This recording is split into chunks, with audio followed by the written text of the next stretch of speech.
ನಿಂತ ತಮ್ಮ ಜೀವನವನ್ನೇ ಮುಡುಪಾಗಿಟ್ಟಂಥ ಬಸನಗೌಡ ಪಾಟೀಲ್ ಯತ್ನಾಳ್ ಅವರು ಹಗಲಿರುಳು ಎನ್ನದೆ ಹಿಂದೂ ಸಮಾಜಕ್ಕಾಗಿ ಶ್ರಮಿಸುತ್ತಿರುವ ಹಿಂದೂ ಹುಲಿ ಎಂದೇ ತನ್ನದೇ ಆದ ಛಾಪ್ ಮೂಡಿಸತಕ್ಕಂಥ ಯಾರಾದರೂ ಇದ್ದರೆ ಅದು ಬಸನಗೌಡ ಪಾಟೀಲ್ ಯತ್ನಾಳ್ ಅವರನ್ನು ಹೇಳಬೇಕಾಗ್ತದೆ. ಕಲ್ಯಾಣ ಕರ್ನಾಟಕದ ಹಿಂದೂ ಹುಲಿ, ಯುವಕರ ಕಣ್ಮಣಿ, ಫೈರ್ ಬ್ರ್ಯಾಂಡ್ ಅಂದರೆ ಯಾರಿಗೂ ಬರಂಗಿಲ್ಲ, ಯಾರ ಹೆಸರು ಸುಮ್ಮನೆ ಗರಿಗೆನೂ ಬರಂಗಿಲ್ಲ ಅಂತ ಸಾಧನೆ ಅವ್ರು ಮಾಡ್ಯಾರ. ಕರ್ನಾಟಕದ ತಮ್ಮದೇ ಆದಂಥ ಒಂದು ಗತ್ತು ಗಮ್ಮತ್ತಿದ್ದವ್ರು ಯಾರಾಯ್ತು ಅದು ಬಸನಗೌಡ ಪಾಟೀಲ್ ಯತ್ನಾಳ್ ಇಡೀ ಕರ್ನಾಟಕ ಹೇಳ್ತೀವಿ. ಇದು ನಾವು ಕಾಳಗಿ ಮತ್ತು ಚಿಂಚೋಳಿ ತಾಲೂಕಲ್ಲಿ ಹೇಳುವಂಥ ಮಾತಾಡೋದು.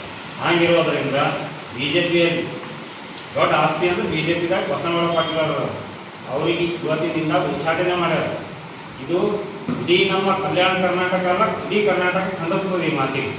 ಅದಕ್ಕಾಗಿ ಉಚ್ಚಾಟನೆ ಮಾಡಿದ್ರಿಂದ ಹೈದರಾಬಾದ್ ಕರ್ನಾಟಕದಲ್ಲದೆ ಕಲ್ಯಾಣ ಕರ್ನಾಟಕ ಇಡೀ ಕರ್ನಾಟಕವನ್ನು ಆದೇಶ ಹೊರಡಿಸಿದೆ ಅನ್ನೋದಲ್ಲ, ತಕ್ಷಣ ನಾವು ಮರುಪರಿಶೀಲನೆ ಮಾಡಿ ಹಿಂಪಡಿಬೇಕು.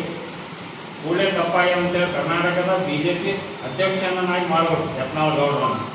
ಭ್ರಷ್ಟಾಚಾರ ಕುಟುಂಬ ರಾಜಕೀಯಕ್ಕೆ ನಮ್ಮ ಬೆಂಬಲ ಅಂತ ಬಿ ಜೆ ಪಿ ವರಿಷ್ಠ ಹಿಂದೂಗಳ ಪರವಾಗಿ ಮಾತನಾಡಿದ ತಪ್ಪಾಯ್ತಾ?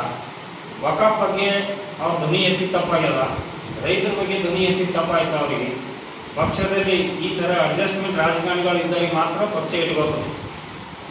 ಹಾಗಿರೋದ್ರಿಂದ ಈಗಾಗಲೇ 60 ಸೀಟ್ ಬಂದಾವ. ಮೊದಲು ಫುಲ್ ಇತ್ತು ನಮ್ಮ ಬಿ ಜೆ ಪಿ.